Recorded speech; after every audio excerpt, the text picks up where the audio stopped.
Hey everybody, welcome back to our YouTube channel How Logical.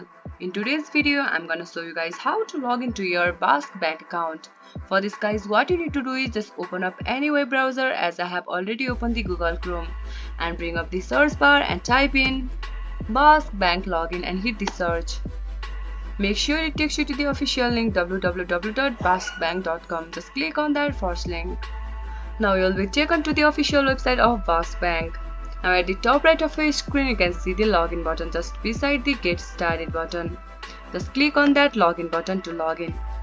Then you will be directly taken to the Bask Bank login page. Over here you just need to enter your username. Similarly enter your password over here.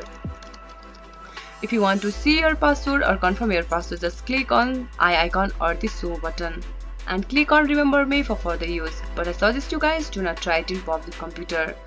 And once you click on login button, you will easily access your account. In case if you forgot your password, just click on forgot password. From here you can easily recover your password. In case if you forgot your username, just click on forget username to recover your username. If you don't have any account of Bask Bank, just click on the new to Bask Bank. This much for today's video. If you guys find this video helpful, don't forget to give it a thumbs up and do not forget to subscribe our channel and also hit the bell icon for our latest video and drop a comment for reviews and more content like this. I'll see you guys again in our next video. Thank you for watching.